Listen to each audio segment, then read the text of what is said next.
to our distinguished guests, Speaker Mr. George John P. Infante, our OIC Schools Division Superintendent, Dr. Maria Magnolia F. Mayoso, our EPS in Filipino, Dr. Reggie O. Salcedo, our supportive principal, Mr. Leopoldo R. Dato Jr., our dedicated teachers, beloved parents, fellow graduates, friends, other guests, ladies and gentlemen, good afternoon.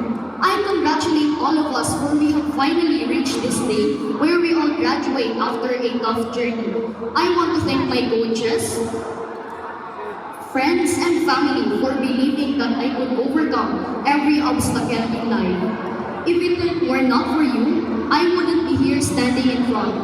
As a learner who joins extracurricular activities, I realized that we should not be afraid to show who really are we, to show the best we can do for ourselves. Never be afraid to show what you can do and stop worrying about the future. Instead, always be ready for what will be. Based on my very own experience as a campus journalist and as an anchor of Radio Broadcasting Filipino, you don't get everything you want so easily because I believe that journeys begin with small steps.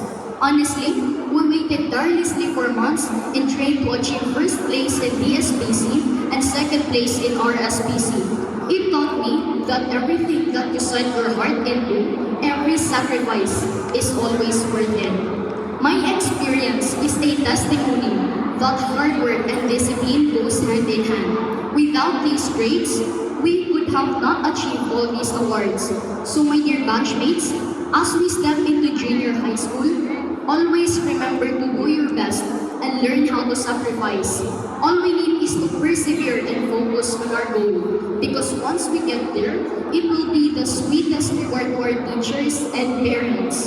Before I end my speech, I want to express my gratitude first to my Rizal classmates who brought joy and made my last year in elementary truly memorable. To Sir Jacob, our class advisor, thank you for everything. The lessons I've learned when you were scolding us will be forever in my heart. To the teachers, thank you for being our second parents. Your guidance made the school more flourished and loved. To my parents, your sacrifices are slowly being paid off. I still have a lot to experience, but always know that there will be a time where I can give back to you. We can do this and thank you for everything.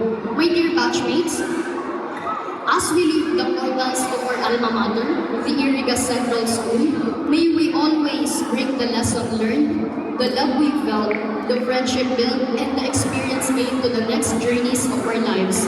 Once again, congratulations and God bless.